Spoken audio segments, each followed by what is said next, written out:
What's up, folks? Khalid Bey. On this episode of Let's Talk, we are talking about the voting process, voting booths, and the security of voting, whether there's concerns that should be had about the voting process and its fairness, or if the voting process is in fact fair. There's always been a lot of talk on this subject matter. Let's dig into it. Let's talk.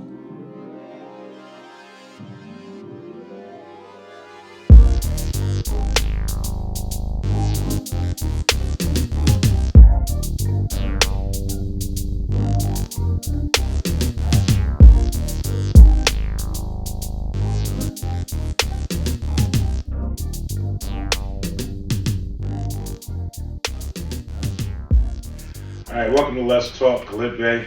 It's Rob Romeo. And today we have a special guest.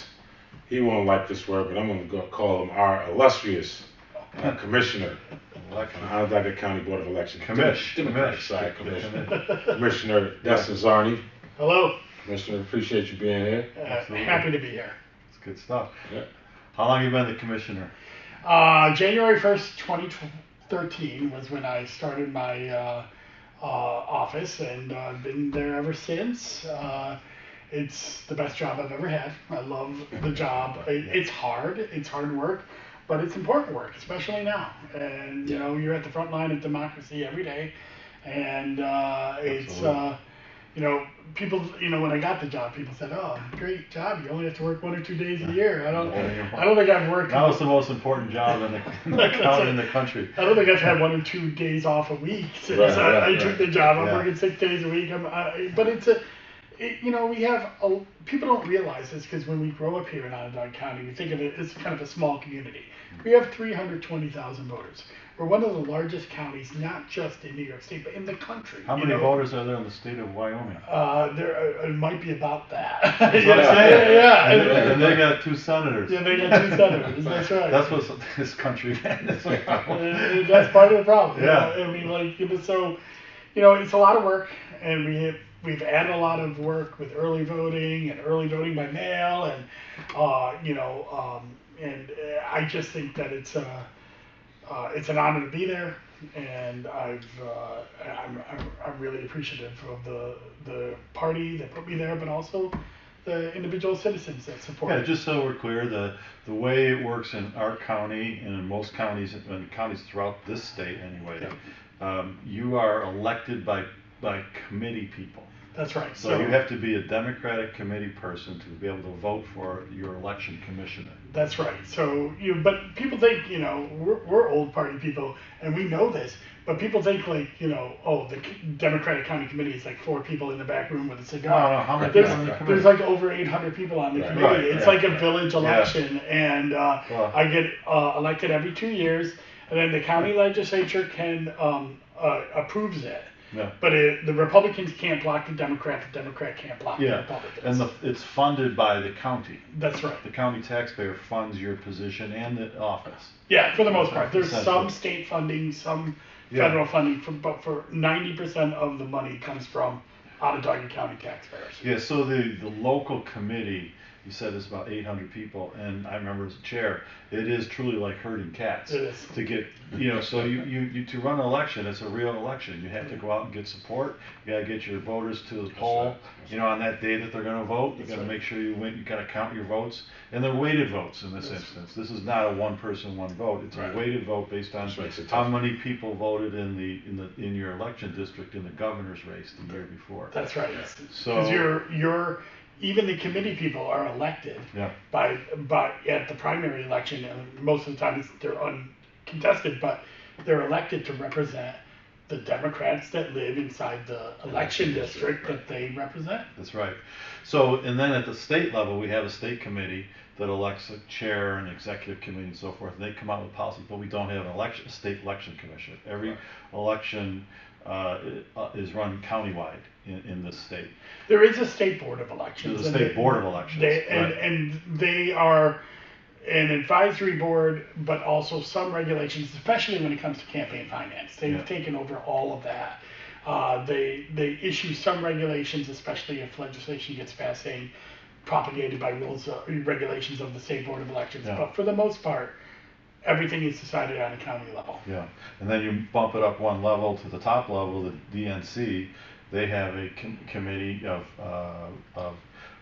Democratic committee members that choose the DNC chair every year. That's right. And like I said, herding cats. They're having a big fight right now. And it is a big thing. It's always been an issue, whether or not county officials, like a chair, like a committee, like the DNC chair, or even local chairs, can support local candidates in a primary, because now you're choosing sides in a primary between your own Democrats. Right. You know, obviously Democrats want to support Democrats on the general election ballot. But now there's a big problem because you have the vice chair of the Democratic National Committee Yeah. saying he's going to come out and support Democrats in primaries to primary other Democrats. So it's going to be interesting how that shakes out. But maybe it's time for a little shaking up. Maybe, I don't know. Well, as elections commissioner, I have always drawn a pretty strong line that I don't take part in primaries. Dustin was mentioning that they do check for fraud, and they will refer anybody that's suspected or they believe may have committed fraud to the district attorney. Yeah, absolutely. And I was going to say, it is a wacky thought that somebody would commit election fraud, which I don't know. I'm not sure if it's a felony or a misdemeanor, but Depends on the severity. Yeah. To what? Cast a vote? I mean, but it is really bizarre and insane that. But what do you do? I mean, how is it that how are our elections run here from your point of view, in terms of the fairness, the security, and so forth? Well, obviously I'm biased. I believe it's very fair. I believe it's very secure. But it's not just my belief. Mm-hmm. As I said before, everything we do at the Board of Elections has bipartisan eyes on it. So right from the top with the two commissioners to every level of employee, all the way down to the election inspectors, is equal Democrat and Republican. And that's chosen because they're the two highest vote getters in the governor's election. So they get the thing. But also, we go way beyond that too. We don't program a machine without two people programming the machine. The machines are air gapped, which means that they do not connect to the internet. They have to be manually programmed. The ballots are secured with our bipartisan election teams at the polls and kept for 2 years, and everything we do is recorded on a paper ballot. So there is no possible way for our system to be hacked, like people like to say. And I pushed against that in 2020, and I'll push against it in 2024 when the Republican side, when Donald Trump was out there saying voter fraud, all of this voter fraud, that was crap. And it's just as bad when some of the people on the left were blaming the Skylink conspiracy theories in 2024. No one likes losing elections. No one does. But this is what our system of government is based on, is belief in the results of election. Now you can test, you can verify, you can have skepticism, but when it comes down to it and the final votes are cast, we have to accept that person won and then work towards the next election.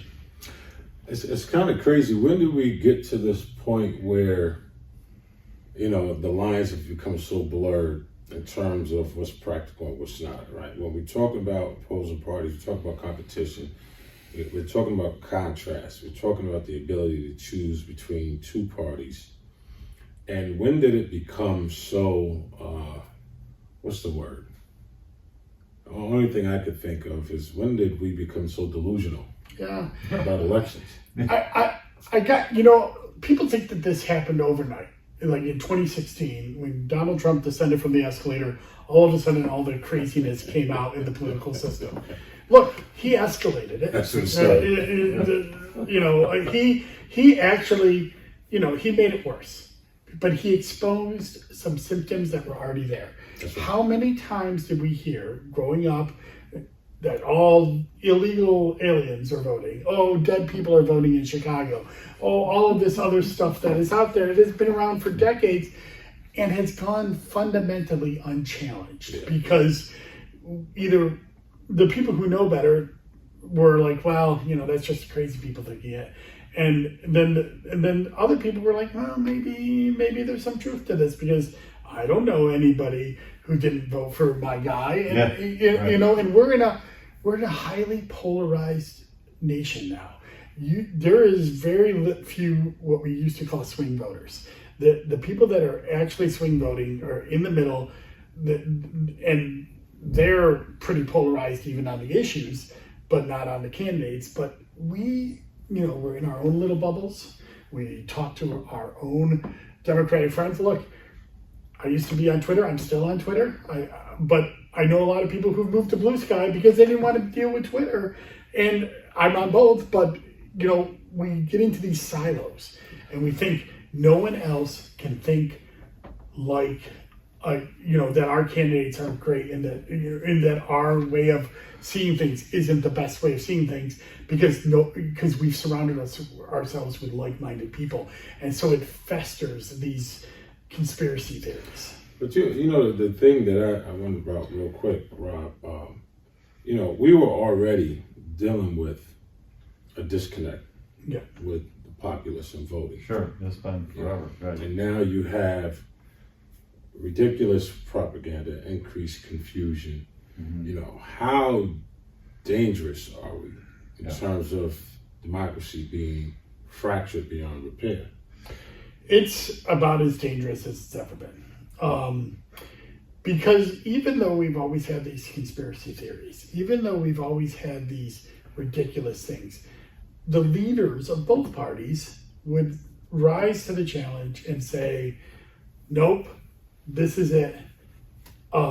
You know, I concede the election, and then we would move on. Al Gore had probably the most challenged election. It went all the way up until, in the middle of December. But when it was done, he shook Bush's hand, and I remember him saying, George Bush is my president. He had more gripe than Donald Trump ever did about 2016 or 2020 or 2024. But he had the leadership that would go out there and set the right example. Now we don't have that. We don't have that, and you know, it has to be said that it's not everybody that doesn't have that. Right. It's largely one person that doesn't have that, and his followers. It's largely one set of people. Donald Trump is the leader of this set, but Mike Johnson is out there saying that we all know that illegal aliens are voting, and that's why they are trying to pass this ridiculous SAVE Act. You had Mitch McConnell and you know now was it Thune, the new leader of the Senate? They're playing into these things because they want other things. They're allowing this to happen. You know, when the insurrection happened on January 6th, Mitch McConnell had a choice to put country over party and decided not to have the impeachment of Donald Trump because it was going to have political blowback to the Republican Party, but we would have stood up for the rule of law. And so, like, when the leaders don't do this, and it is, you know, there are some things on the left. I mentioned the Starlink thing, saying nobody's perfect, no party's perfect, but we do have a really dangerous thing where a certain political party, which we have a two-party system, and a party that controls 50% of America, are openly embracing conspiracy theories that are just wrong. Yeah, I mean, when you say wrong, there's truth and there's not truth. Right. And so, is it true or is it not true that there's, you know, millions of people voting fraudulently in elections? No, in the ramp up to the election, if you have the idea, it's a mindset. If you have the idea that, you know, I could lose this thing, so I'm going to create an alibi or an excuse for why I'm going to lose ahead of time. So the election is rigged.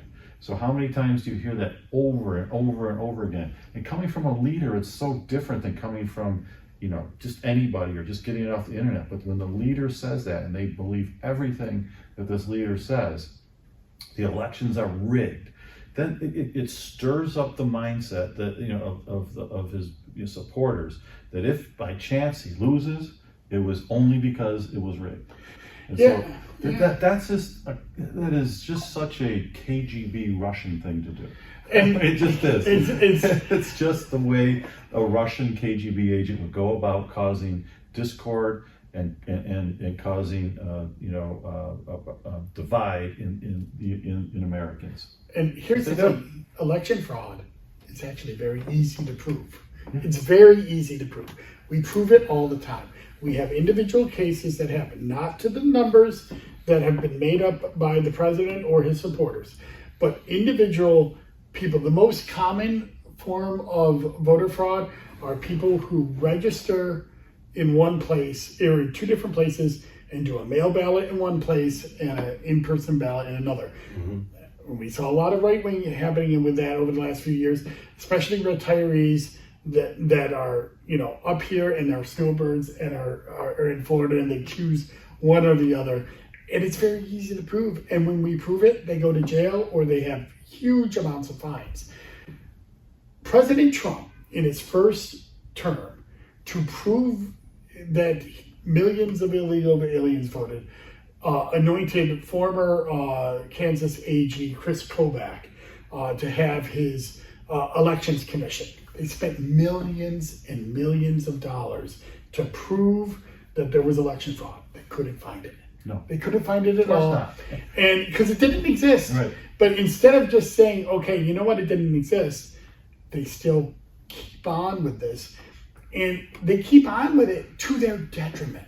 Because one of the things that they love to talk about is mail voting not being reliable. So what happens is their voters don't use it.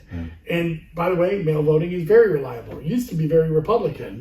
You remember when you were county chair and I was city chair, and we would have a close election on election night, we would tell the candidates, you're going to lose because the absentees are going to come in for the Republicans. Now it's quite the opposite because they've polarized their elections. Mail voting and early voting started in red states like Texas and Kansas and all these other states. It started there. But when the Democrats started using it to, all of a sudden, it became unreliable. These are reliable methods of voting that are, and them not using it is actually hurting their electoral chances. That came out after COVID, and it really was shown how that worked to their detriment. And Biden got a huge win. This is very Machiavellian. The prince. The oversaturation of propaganda, and the purposeful influence and the purposeful providing of wrong information for the sake of control. Yeah, and that's a good analogy because the Trump mindset is he's now today he's just saying that he's the leader of the world, and not just the U.S. and so forth. Well, it's okay, fine, say what you want. But his mindset is he can do no wrong. Anything he does is exactly right. And anything that doesn't go his way, it was rigged, or somebody committed fraud, or something went wrong. It's not that you just lost, or not. He can't accept the loss. And he knows personally. He's smart enough to know, and he's told people and everybody, even he'll tell you, I lost the election. But he won't go. He will go out to the public and tell millions and millions of his followers that I won.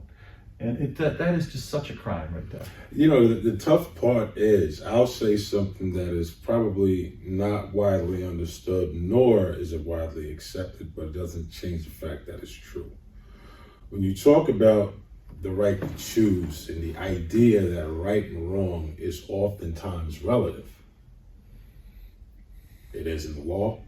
Yes, it is. Sometimes there's context to something that happened. It it's allows not just black space, and white. Right? It allows space for people to be creative, whether that creativity is productive or destructive. Yep.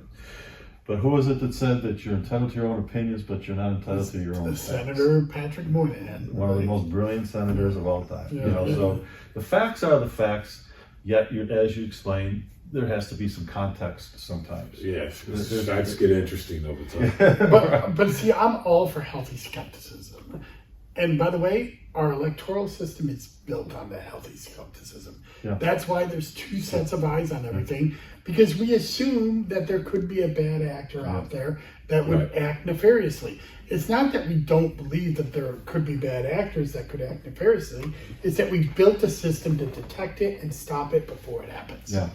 And I think that, the courts are just more important than ever to be the proving ground of the problem. So if you believe that there's fraud, go to court and prove it. Show me what you have. Just vice versa. I like how, what's the name of the election machine company? Dominion. How they took Fox to court. Yeah. And proved in court that what Fox was saying was inaccurate, it was false, to the almost $1 billion detriment. Not only did they Right. prove that what they were saying was false, is that Fox knew it was false. Right. And they were promoting this narrative on purpose. And that's why they got around the libel laws and they were able to get this. You have to charge know, when you're in the media, you have to know what you're saying is not the truth, and it's a false statement to somebody's detriment. Yeah. We want to hear your opinion. Please comment below. Let us know your thoughts. Dustin, we're going to have you back I'd love because to. we didn't have enough time. Yeah, this is great. There's so much more to get to. It's so important. The right to vote, the integrity of and this is why we have these great elections commission. What I tell people is, just look at your neighbor, just look at, your cousin or somebody is in elections, works at the Board of Elections or as a poll watcher. These are honest, good people. And they work their heart out, and they don't deserve people coming down there with pitchforks saying, you're rigging my election. So let's give them a break. Let's respect them and give them the respect that's due, and to our commissioner. And you said it right. They're your neighbors, right? Yeah. We appoint people from our communities to be election inspectors. The people who work at the board are from the community as well. No one that is working in elections is making a lot of money. No. We're not rich, we're not famous, we're doing it for the work. And I've been very lucky in my time that I've been able to ascend to some national boards. I'm on the local leadership council for the Election Assistance Commission. I'm a member of the Partnership for Large Election Jurisdictions. I'm the caucus chair for the New York State Elections Commission Association. So I get to meet people from all walks of life, Republican, Democrat, who are working in elections. And these are some of the bravest people I know, some of the brightest people I know, and people that are just wanting to do their job and provide a service to the community. Yeah. And they're my heroes. Yeah. And I enjoy working with them. Just like first responders deserve our respect and deserve credit that they do. The elections, the people that work at the Board of Elections that run our fair elections are on the front line of democracy, and they deserve our respect. So we appreciate it, Commish. Yeah. You're doing a great job. Thank you. Hang Thank in you. there. And Good luck in the primaries. thanks for doing this type of work as well, because the new media work that is out there with podcasting, webcasting, whatever we're calling it, these conversations are more and more people are, getting away from traditional media, and they're consuming stuff like this. And there are some real junk out there, just let you know. But this is an intelligent and very thought-provoking, podcast, and I appreciate that, because we have to. That's how we fight this, is with facts. Facts and information. Good. That's what we say. Make sure you vote. Do not be discouraged. Do not fall for the trap. Assume your vote doesn't matter, because it does. Rob, any final thoughts? Voting is seeking truth and beauty and grace. If you need grace all the time. That's it. Appreciate it, Khalid Bey. Rob Romeo. Dustin Czarny. Catch you on the next one. Thanks.